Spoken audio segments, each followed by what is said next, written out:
Number 1. The Versailles Time Spiral. On a warm August afternoon in 1901, two respected English academics were about to experience something that would challenge everything science understood about the nature of time itself. Charlotte Ann Moberly, principal of St. Hugh's College, Oxford, and Eleanor Jourdain, her colleague and future successor, had arrived at the Palace of Versailles for what should have been an ordinary historical tour. The women had decided to visit the Petit Trianon, Marie Antoinette's private retreat, following a guidebook route through the palace gardens. What began as a leisurely, scholarly excursion would become one of the most meticulously documented and thoroughly investigated time-slip encounters in recorded history. As they walked along the well-maintained paths, both women began to notice subtle changes in their surroundings. The atmosphere grew heavy and oppressive, as if a storm were approaching, yet the sky remained clear. The sounds of other tourists and distant traffic seemed to fade away, replaced by an unnatural silence that pressed against their ears. The path they were following suddenly appeared different. The neat gravel walkways of the modern gardens had somehow transformed into rougher, less maintained tracks. The landscaping looked older, wilder, as if decades of careful cultivation had been stripped away to reveal an earlier version of the same location. Both women reported seeing a small cottage that shouldn't have existed, according to their guidebook. Near this structure, they encountered their first human figure from another time. A man wearing what appeared to be 18th century clothing sat motionless on the ground, his face bearing an expression of such profound sadness that both women felt deeply disturbed by his presence. The figure seemed somehow unreal, as if he were part of a living painting rather than an actual person. His clothing was authentic period dress, complete with details that would have required extensive historical knowledge to fabricate. Yet something about his stillness and the way light seemed to fall differently on him suggested he existed in a different temporal dimension from the two observers. As they continued walking, trying to make sense of what they were seeing, the women encountered a man in a long, dark cloak and wide-brimmed hat. This figure provided directions to the Petit Trianon, speaking in accented English that sounded strangely formal and antiquated. His clothing and manner of speech perfectly matched what one might expect from a groundskeeper or guide from the palace's 18th century heyday. The most remarkable encounter occurred when they reached a small bridge near the Trianon itself. There, sitting on the grass beside a small building, was a woman in elaborate period dress sketching in a pad. She wore a wide-brimmed hat and a light-colored dress that appeared to be made of fine muslin or similar fabric, popular in Marie Antoinette's era. The sketching woman looked up at them with an expression of mild curiosity, as if their modern clothing appeared as strange to her as her historical dress did to them. For a brief moment, the three women existed in the same space but apparently from different centuries, observing each other across a gap in time that shouldn't have been possible.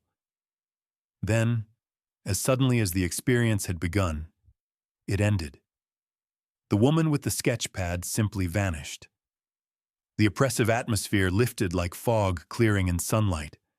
The sounds of the modern world rushed back in. Other tourists appeared on the paths around them, chatting in contemporary languages about ordinary things. When Moberly and Jourdain attempted to retrace their steps to verify what they had experienced, they discovered something impossible. The path they had just walked, the route that had led them through their temporal journey, no longer existed. According to palace maps and their own careful observation, there was no way they could have taken the route they distinctly remembered following. The cottage they had seen was nowhere to be found. The bridge where they had encountered the sketching woman was in a completely different location from where they remembered it. Most disturbing of all, groundskeepers confirmed that no one matching the description of their guide had been working in the gardens that day. Both women were accomplished academics with reputations for precision and reliability. Neither had any history of hallucinations or psychological instability. They had experienced identical visions while maintaining separate perspectives, noting different details that complemented rather than contradicted each other's accounts. In the weeks following their experience, both women began researching the history of Versailles during Marie Antoinette's time. What they discovered was extraordinary. Every detail they had observed, from the clothing styles to the landscape features to the architectural elements, matched historical records from the 1780s with startling accuracy. The woman they had seen sketching matched contemporary descriptions of Marie Antoinette herself, who was known to spend time drawing and painting in the gardens during the final years before the French Revolution. The clothing, the location, even the time of day aligned perfectly with documented accounts of the Queen's habits and preferences. Most remarkably, their description of the garden's layout matched historical plans from before the French Revolution, when the landscaping had been arranged differently than in the modern restoration. Features they had observed, which seemed impossible or out of place in 1901, were confirmed through archival research to have existed exactly as they described them more than a century earlier. Number 2. The Liverpool Bold Street Shift.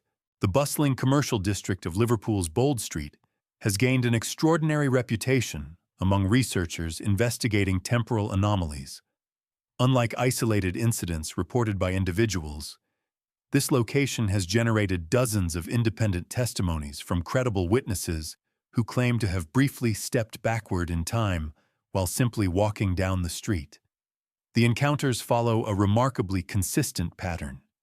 Pedestrians report experiencing a moment of disorientation, often described as feeling dizzy or sensing that something has suddenly changed in their peripheral vision. When they look around, they find themselves surrounded by storefronts, vehicles, and people that appear to belong to earlier decades, most commonly the 1950s. The phenomenon begins with what witnesses describe as a subtle shift in awareness.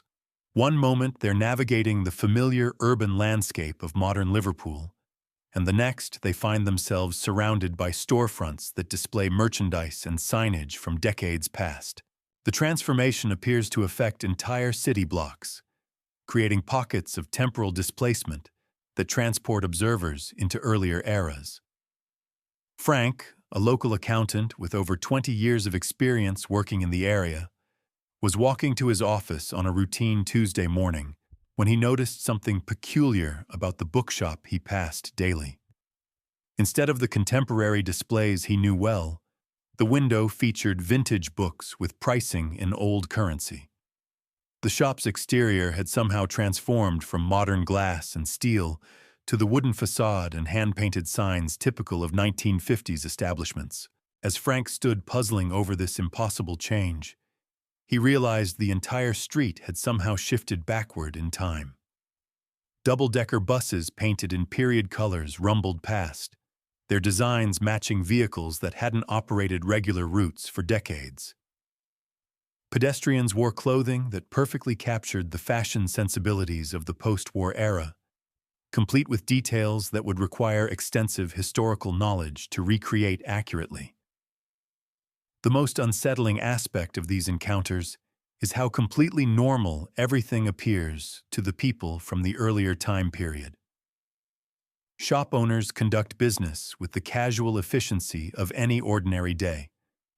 Customers browse merchandise and engage in conversations that sound natural and unscripted. Children play games in the street using toys and following rules that match historical accounts from the relevant decades. Multiple witnesses have reported similar experiences at different times, often describing identical storefronts and businesses that research later confirmed had operated at those exact locations during the 1950s. The level of detail in these accounts extends beyond what casual observation could capture, including accurate reproductions of advertising slogans, product displays, and even the specific types of goods that would have been available during rationing periods. Sarah, a university professor specializing in modern British history, experienced her own Bold Street time slip while researching local commercial development patterns. She had been photographing contemporary storefronts for her academic work when she noticed her camera was capturing images that didn't match what she was seeing through the viewfinder. The photographs showed modern shops, but her direct vision revealed businesses from an earlier era. This technological disconnect suggests that the temporal displacement affects human perception differently than mechanical recording devices. While witnesses experience complete sensory immersion in the earlier time period, electronic equipment continues to record the present-day reality, creating a strange duality between subjective experience and objective documentation. The duration of these time slips varies considerably, ranging from a few seconds to several minutes. Most witnesses report a gradual return to the present, with period elements slowly fading away and being replaced by contemporary features. The transition back to normal time appears to follow no predictable pattern, sometimes triggered by direct interaction with the historical environment and other times occurring spontaneously. Number 3. The Air Force Base Time Freeze. Staff Sergeant Michael Rodriguez had completed hundreds of routine security patrols at Malmstrom Air Force Base in Montana, but nothing had prepared him for what would happen during his shift on a frigid February night in 1998. The base housed critical missile systems, requiring constant surveillance and maintenance that continued around the clock, regardless of weather conditions. Rodriguez was conducting his standard perimeter check when he noticed something that defied every law of physics he understood. The entire military installation had frozen in time. Not metaphorically, but literally frozen, as if someone had pressed a pause button on reality itself. Personnel who had been walking across the compound stood motionless in mid-stride, their legs suspended impossibly in the air. A mechanic working beneath a vehicle remained perfectly still, his wrench held at the exact angle where his repair motion had been interrupted. Even the base's American flag, which had been snapping vigorously in the Montana wind, now hung completely stationary as if cast in invisible concrete. The silence was absolute and unnatural. The constant hum of generators that provided background noise to base operations had stopped entirely. Vehicle engines that had been running moments before were now perfectly quiet, their exhaust no longer visible in the frigid air. Even the wind, which had been strong enough to make walking difficult, had completely ceased. Rodriguez found himself the only person capable of movement in this temporal prison. He walked among his colleagues, waving his hands in front of their faces and receiving no response. Their eyes remained fixed on whatever they had been observing when time stopped, showing no awareness of his presence or the impossible situation surrounding them. Most disturbing was the discovery that he could interact with frozen objects, but they would only respond to his touch before immediately returning to their suspended state. A clipboard he knocked from a colleague's hands fell exactly as gravity would dictate, but the moment it left his direct influence, it froze again in whatever position it occupied. The base's security cameras continued recording throughout the incident, but Rodriguez later learned that the footage showed something impossible. While he could move freely through the environment, the cameras captured only empty spaces where he should have been visible. His colleagues appeared frozen on the recordings exactly as he had observed them, but he himself cast no reflection in any surface and left no trace on any recording device.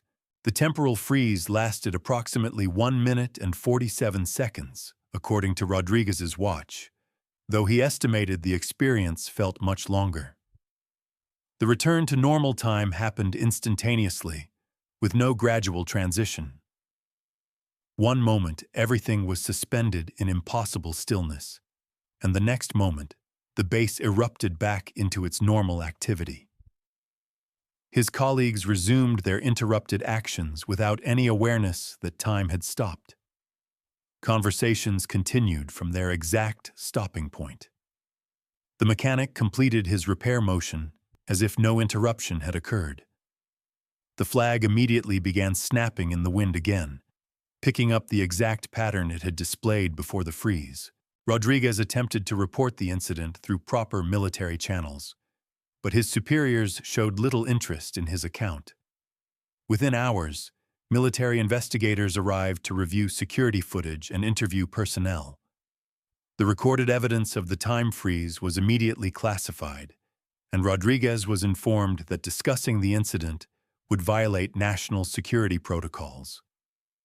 His transfer orders arrived less than a week later, reassigning him to a position at a base on the opposite side of the country. The official explanation cited routine personnel rotation requirements, but the timing and suddenness of the reassignment suggested other motives. Number 4. The Oklahoma Highway Future Flash. Long-haul trucker Danny Martinez had driven the same route through Oklahoma's empty plains hundreds of times over his 15-year career. But the journey he took on a clear October evening in 2003 would challenge everything he believed about the nature of time and reality. Martinez was hauling agricultural equipment along Highway 54, a stretch of road known for its monotonous landscape and minimal traffic. The route typically offered nothing more interesting than endless wheat fields and the occasional small town, making it perfect for drivers who preferred solitude and predictable conditions. As he crested a small hill approximately 30 miles east of Liberal, Kansas, Martinez noticed something impossible shimmering in the distance. Where the horizon should have displayed nothing but empty farmland, a massive city skyline rose into the evening sky, its buildings reaching heights that dwarfed anything he had seen in major metropolitan areas. The structures appeared to be constructed from materials that reflected light in ways unlike conventional glass or steel. The buildings seemed to pulse with internal illumination that created patterns of color shifting across their surfaces. Most remarkably, several of the towers appeared to be suspended above the ground, connected to earth-based foundations by what looked like streams of energy rather than solid supports. Traffic moved between the floating structures along elevated pathways that curved through the air without visible support systems. The vehicles themselves bore no resemblance to contemporary automobiles, appearing more like capsules of light that flowed smoothly along predetermined routes at speeds that seemed impossibly fast. Martinez pulled his truck to the shoulder and grabbed his camera, hoping to document what he was witnessing. As he raised the device, his truck's electrical systems began malfunctioning. The radio filled with static. His GPS display flickered between random coordinates, and the engine's computerized systems generated warning lights that flashed in patterns he had never seen. The most unsettling aspect of the vision was how solid and detailed it appeared. This wasn't a mirage created by heat distortion or atmospheric conditions. Every building showed architectural features that suggested careful design and construction. Martinez could observe what appeared to be people moving along walkways and gathering in plaza areas between the structures. A low-frequency hum filled the air around his truck, vibrating through the vehicle's frame and creating a resonance he could feel in his chest. The sound seemed to emanate from the futuristic city itself, as if the massive structures were generating energy fields that extended across the miles separating him from the vision. The entire skyline reflected perfectly in the low-hanging clouds above, creating a double image that made the scene appear even more surreal. The reflection showed additional details that weren't visible in the direct view, including what appeared to be transportation networks extending far beyond the visible city limits. After approximately 8 minutes of observation, the vision began to fade gradually. The buildings became translucent, their internal lighting dimming until only faint outlines remained visible against the darkening sky. Within moments, the Oklahoma plains had returned to their normal empty expanse, showing no trace of the impossible city that had dominated the landscape. Martinez's electrical systems returned to normal function the moment the vision disappeared completely. His radio resumed playing the country music station he had been listening to, and his GPS display showed his exact location on the familiar highway route. When he attempted to report his sighting through official channels, Martinez discovered that his experience was far from unique.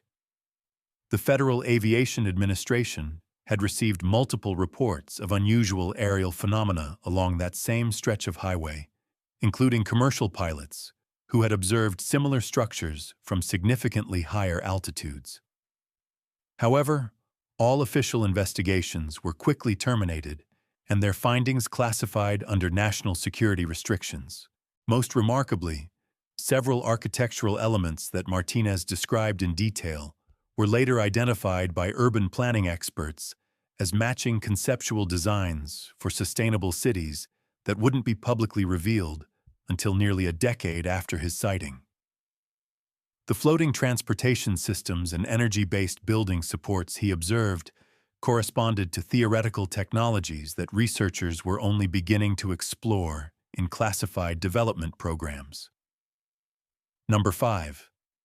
The Spanish village vanishings. The rugged mountains of northern Spain conceal countless hidden valleys and forgotten settlements. But what 4 experienced hikers discovered during their trek in September 2007 challenged the very foundations of geographical reality. The group, led by Miguel Santos, a professional guide with intimate knowledge of the regional terrain, had been following established trails through the Picos de Europa when they stumbled upon something that shouldn't have existed. Santos and his companions had been navigating a particularly challenging section of mountain path when dense fog began rolling in from the surrounding peaks. Visibility dropped to mere meters, forcing them to move slowly and carefully to avoid dangerous falls or getting separated from their route. The fog seemed unusually thick and persistent, creating an almost supernatural atmosphere that made familiar landmarks disappear entirely. When the mist finally began to clear, the hikers found themselves overlooking a valley that appeared on none of their topographical maps. Below them lay a perfectly preserved medieval village, complete with stone buildings, narrow cobblestone streets, and architectural features that suggested it had remained unchanged for centuries. Smoke rose from chimneys throughout the settlement, indicating active habitation. People moved through the streets wearing clothing that appeared authentic to historical periods long past. The residents dressed in simple woolen garments, leather boots, and head coverings that matched descriptions from medieval Spanish communities. Their movements and interactions suggested a functioning society operating according to social customs that had vanished centuries earlier. The hikers descended into the village, where they encountered residents who spoke a dialect of Spanish that sounded archaic and unfamiliar. The villagers showed no surprise at their presence, but communicated using words and grammatical structures that seemed to belong to earlier centuries. Simple conversations required significant effort, as the language had evolved considerably from its historical roots. Children played in the streets with toys carved from wood and fashioned from natural materials. Adults engaged in crafts and trades using techniques that modern artisans study only in historical texts. The entire community operated without any visible modern technology, yet functioned with the efficiency of a well-established society. Most intriguing was the villagers' apparent familiarity with the surrounding geography. When Santos asked for directions back to the main hiking trails, residents provided detailed instructions that referenced landmarks and path systems he had never encountered, despite years of guiding in the area. Their knowledge suggested intimate familiarity with terrain that extended far beyond the boundaries of their isolated valley. The hikers spent approximately 3 hours documenting the village with photographs and video recordings. They interviewed several residents, capturing samples of the unusual dialect and recording detailed observations of architectural features, social customs, and daily activities that appeared to represent authentic historical preservation. When they finally departed the village, following the directions provided by residents, the hikers emerged onto familiar mountain paths that they recognized from previous expeditions. However, when they attempted to retrace their route back to the valley, they discovered something impossible. Despite following identical paths and using GPS coordinates they had carefully recorded, they found only empty wilderness where the village had been located. Santos returned the following day with additional guides and photography equipment, determined to relocate the settlement and document it more thoroughly.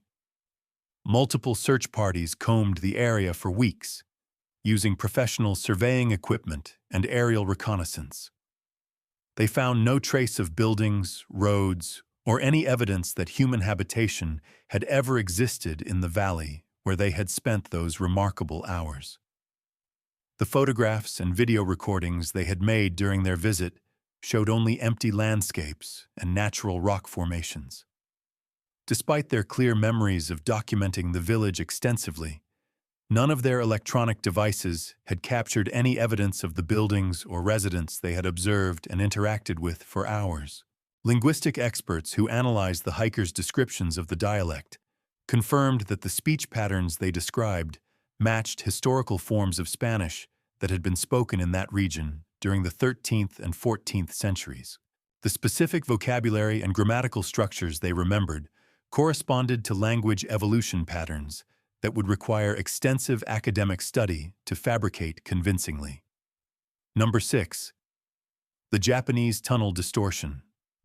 The mountain highways of rural Japan wind through terrain that has remained largely unchanged for centuries, connecting remote communities through tunnels carved into ancient rock formations.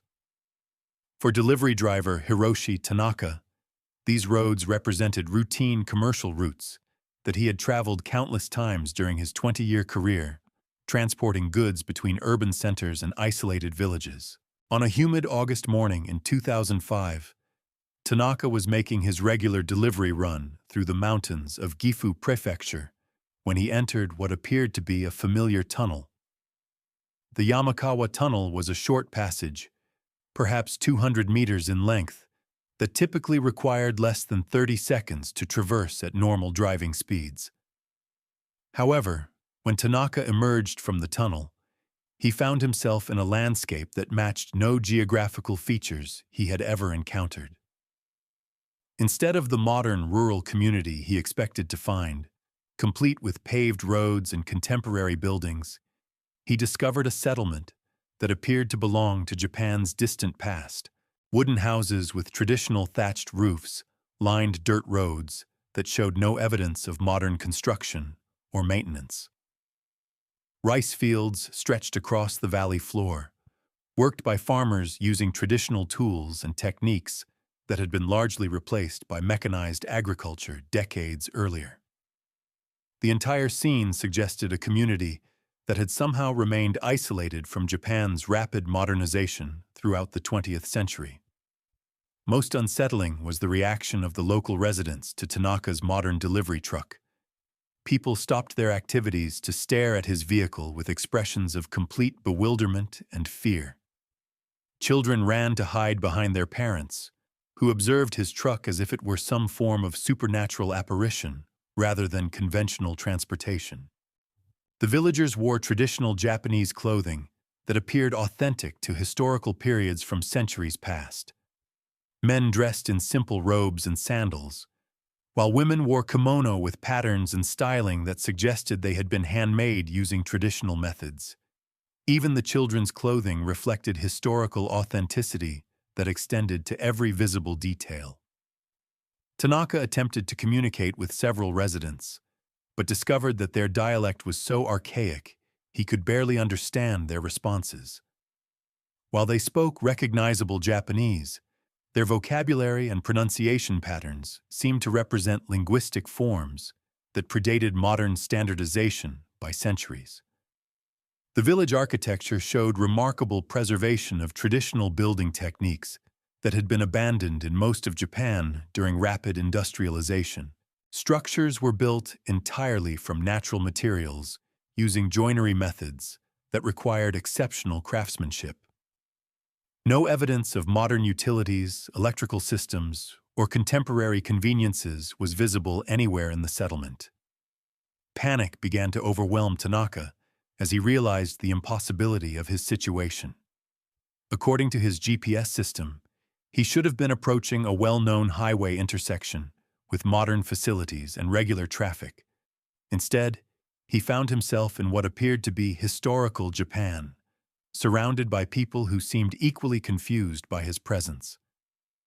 Desperate to escape the inexplicable situation, Tanaka immediately turned his truck around and drove back toward the tunnel entrance. The villagers watched his departure with the same bewildered expressions they had shown upon his arrival, as if witnessing something that defied their understanding of reality. When he re-entered the tunnel from the opposite direction, Tanaka experienced a moment of complete disorientation, as if reality were shifting around him. The familiar sensation of driving through the enclosed passage felt different somehow, charged with an energy that made his skin tingle and his electronics flicker unpredictably. He emerged from the tunnel to find himself back in the contemporary Japanese countryside he knew well. Modern buildings, paved roads, electrical lines, and all the familiar features of 21st century rural Japan surrounded him exactly as they should have, according to his route schedule. His GPS system immediately resumed normal function, showing his precise location on the expected highway. Extensive searches of the area revealed no hidden valleys or isolated communities that matched Tanaka's description of the historical village. Government surveys confirmed that no settlements of that type existed anywhere within hundreds of kilometers of the tunnel location. The mountainous terrain was too rugged and inaccessible to support the kind of agricultural community he had observed. Number 7. The Texas Town Time Echo. The residents of Cedar Creek, Texas, had lived their entire lives in a community where the most exciting event was typically the annual county fair. This sleepy farming town of barely 800 people existed in the kind of peaceful obscurity that made national news seem like reports from another planet. But on a sweltering afternoon in July 2009, the entire population would witness something that challenged the very nature of reality itself. It began as a shimmer in the air above Main Street, like heat distortion rising from hot asphalt. But instead of the familiar wavering effect that Texans knew well, this distortion began forming distinct shapes and structures that appeared to float approximately 10 feet above the existing town buildings. Martha Henderson was sweeping the front steps of her general store when she noticed the phenomenon beginning to take shape. What started as vague outlines quickly solidified into detailed architecture that seemed to exist in the same physical space as her familiar town, but somehow displaced in time rather than location. The floating vision revealed Cedar Creek's Main Street, but transformed beyond recognition. Modern storefronts with sleek glass facades replaced the weathered wooden buildings that had stood for decades. Contemporary vehicles moved silently through the elevated scene, their designs suggesting automotive technology that wouldn't be available for years to come. Most remarkably, the phantom town appeared to be bustling with activity. People walked along sidewalks that didn't exist in the current Cedar Creek, entering and exiting businesses that had no earthly counterparts. The population in the time echo seemed substantially larger than the town's actual resident count, suggesting future growth and development that defied current economic projections. Local mechanic Robert Yamez was working beneath a pickup truck when his customers began shouting for him to emerge and witness the impossible scene. As he rolled out from under the vehicle, Yamez found himself staring up at a perfect double exposure of his own town, but decades in the future. The hovering image showed his modest garage, transformed into a modern automotive service center with multiple bays and sophisticated equipment that he could only dream of affording. Technicians in the elevated scene worked on vehicles using tools and diagnostic systems that appeared far more advanced than anything available in 2009. Perhaps most unsettling was the discovery that residents could observe specific individuals moving through the future version of their town.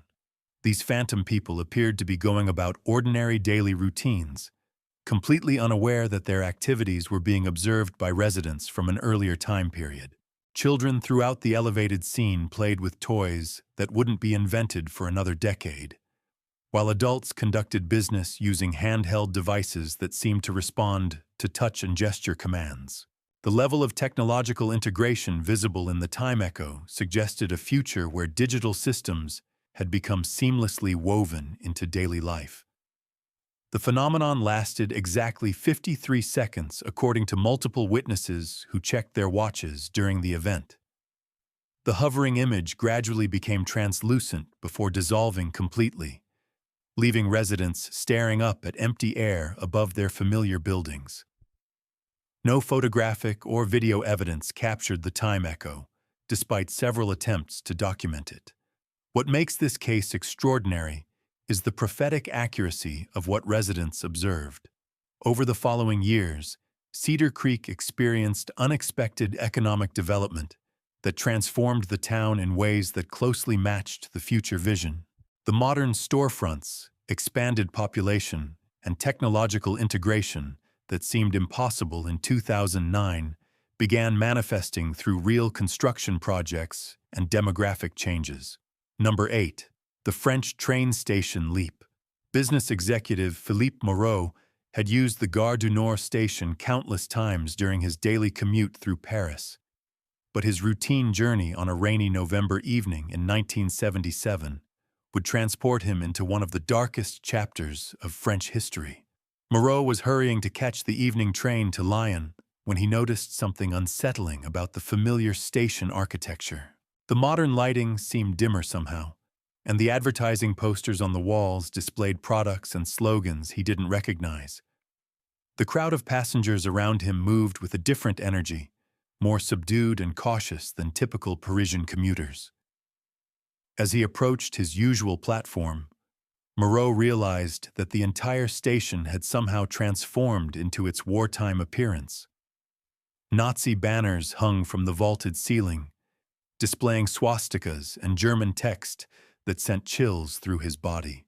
German soldiers in full military uniform patrolled the platforms, their boots echoing against the stone floors with mechanical precision. The passengers waiting for trains were dressed in clothing from the 1940s, their faces showing the drawn, anxious expressions of people living under occupation. Women wore simple dresses and head coverings that reflected wartime rationing of materials, while men dressed in worn suits that suggested years of making do with limited resources. Most terrifying was the realization that he was witnessing the station as it had existed during the German occupation of Paris from 1940 to 1944. The transformation was complete and historically accurate, down to the specific placement of propaganda posters and the precise uniforms worn by Wehrmacht personnel. A train conductor in period uniform approached Moreau with urgent gestures, speaking rapidly in French while glancing nervously at the German soldiers. Though Moreau couldn't understand the archaic dialect clearly, the man's body language conveyed desperate warnings about immediate danger. The conductor grabbed Moreau's arm and pointed toward what appeared to be a 1940s-era locomotive approaching the platform with a sound unlike modern electric trains. Steam and smoke billowed from its engine, and the cars behind it showed the distinctive markings of wartime transportation systems. Panic overwhelmed Moreau as he realized he was somehow trapped in occupied Paris, surrounded by Nazi soldiers who might identify him as an anomaly from another time period. The conductor continued his urgent warnings, pushing Moreau toward what appeared to be an exit route away from the approaching train and patrolling guards.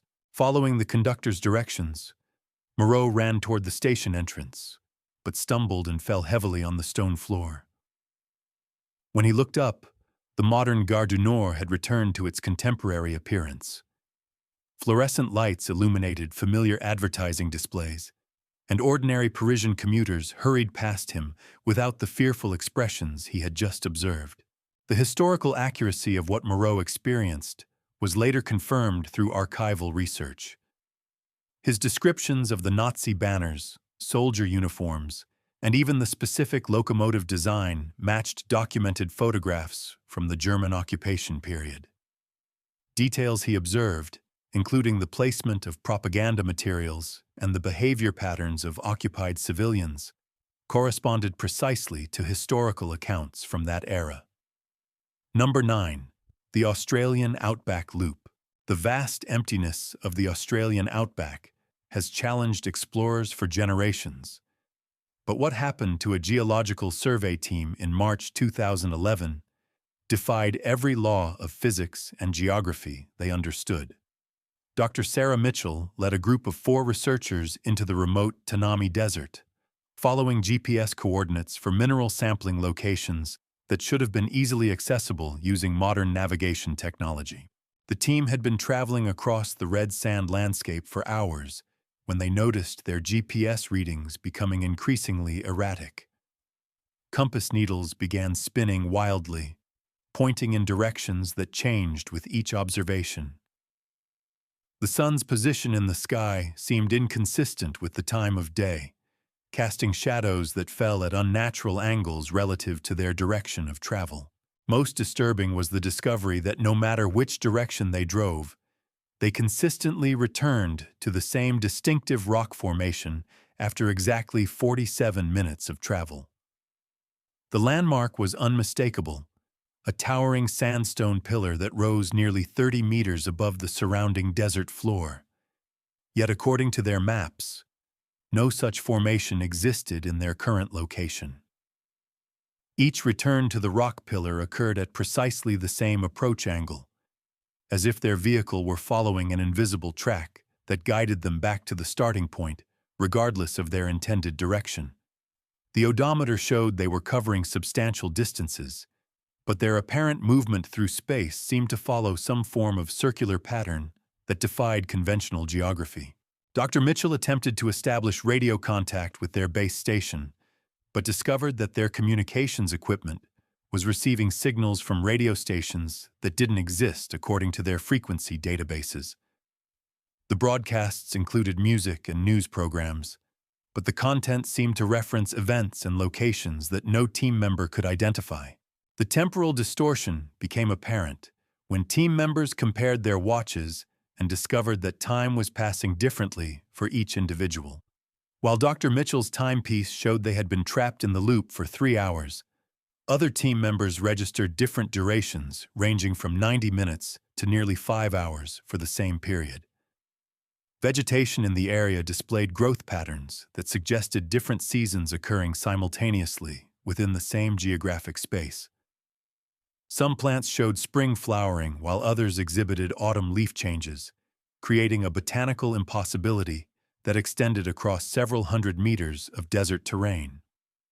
The phenomenon ended abruptly at sunset, when the team's GPS systems suddenly resumed normal function and their compass readings stabilized. They found themselves exactly where their navigation equipment indicated they should be according to their planned route, with no explanation for the hours of circular travel through impossible geography. Number 10. The Scottish Castle Replay. Medieval historian Dr. James MacLeod had spent years studying the ruins of Dunnottar Castle, perched dramatically on Scotland's North Sea cliffs, but his research visit in September 2014 would provide him with first-hand experience of the fortress during its 13th century heyday.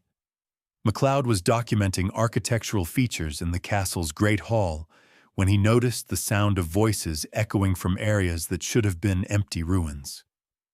The conversations seemed to carry the formal cadences of medieval speech, though the words were too distant and archaic for him to understand clearly. As he moved toward the source of the voices, the ruined walls around him began to transform. Stone blocks that had crumbled centuries ago reassembled themselves into intact architecture. Wooden beams materialized overhead, supporting a roof that had long since rotted away. Tapestries appeared on the walls, displaying heraldic designs that matched historical records of the castle's original inhabitants. The great hall filled with people dressed in authentic medieval clothing, their garments showing the fine craftsmanship and materials that only nobility could afford during the 13th century. Knights in chainmail conversed with ladies in elaborate gowns, while servants moved efficiently through the crowd carrying platters of food and pitchers of wine. Torches mounted in iron brackets provided flickering illumination that cast dancing shadows across the restored stonework. The air filled with the sounds and smells of a functioning medieval court, including the crackle of fires, the rustle of fabric, and the distinctive aromas of wood smoke and cooking meat. A knight approached MacLeod directly, speaking in what sounded like an ancient form of Scots dialect. The man's armor was perfectly authentic, showing wear patterns and craftsmanship details that matched museum examples from the relevant historical period. His manner of speech and physical gestures reflected the formal courtly behavior documented in medieval texts. The knight spoke a single phrase with great intensity, as if delivering an important message or warning. Though MacLeod couldn't understand the words, the urgency in the man's voice and expression suggested matters of significant consequence. The knight's eyes held an intelligence and awareness that made him seem completely real rather than a mere historical projection. Before MacLeod could respond or attempt communication, the medieval scene dissolved around him. The restored architecture faded away, leaving him standing once again among the familiar ruins. The voices, the torchlight, and the bustling activity vanished instantly, replaced by the sound of wind whistling through broken stone walls. Desperate to understand what he had experienced, MacLeod spent weeks researching the phrase the knight had spoken. He contacted linguistic experts specializing in medieval Scottish dialects, providing them with his phonetic transcription of the mysterious words. The breakthrough came when a professor of historical linguistics identified the phrase as 13th century Scots, matching perfectly with the castle's original period of construction and habitation. The words translated to a warning about approaching enemies, specifically referencing a military threat that historical records confirmed had occurred during the castle's most active period. These 10 encounters represent something beyond simple hallucination or wishful thinking. Each witness possessed the credibility and expertise to accurately assess what they were experiencing. The historical details they observed consistently matched documented evidence that would have required extensive research to fabricate. Most importantly, their testimonies challenge our fundamental assumptions about the nature of time itself, suggesting that past, present, and future may not be as separate as we believe.